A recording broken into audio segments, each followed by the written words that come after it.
Saudara, warga Minang dari berbagai daerah di Sumatera Barat yang ada di perantauan Jawa Timur dan tergabung dalam Panji Gebu Minang Jatim menggelar malam bergurau selama 2 hari. Kegiatan tersebut dilaksanakan di Rumah Gadang Minangkabau, Surabaya.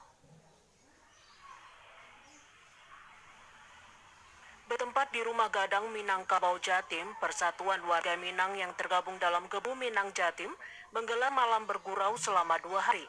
Kegiatan ini merupakan salah satu upaya untuk mempercepat silaturahmi sesama warga Minang dari berbagai daerah di Sumatera Barat dalam berbagai profesi. Oleh sebab itu, malam bergurau ini tidak terlepas dari konsep merantau dan melapau.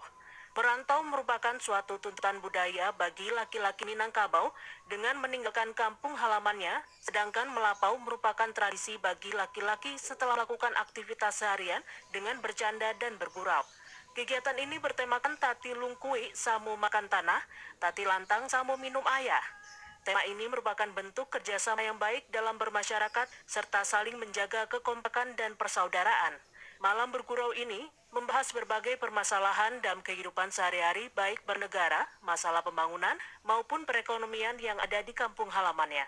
Ketua penyelenggara Letkol Agus Rizal mengatakan kegiatan ini dapat menjalin silaturahmi antar sesama warga Minang dari berbagai profesi dan dapat merasakan 2 hari berada di kampung halamannya. Selain bergurau, juga digelar berbagai kuliner makanan khas Minang, tarian Minang, musik Minang, dan juga berbagai permainan diantaranya domino sebagai tradisi budaya Minang.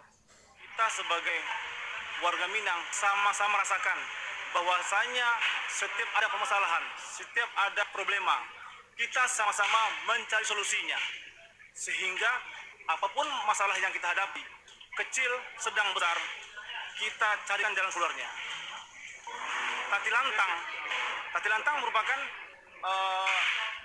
kata-kata yang memang menjadikan bahwasanya kita sebagai orang Minang memberikan solusi, memberikan inspirasi bagaimana warga Minang di Jawa Timur ini tetap kompak,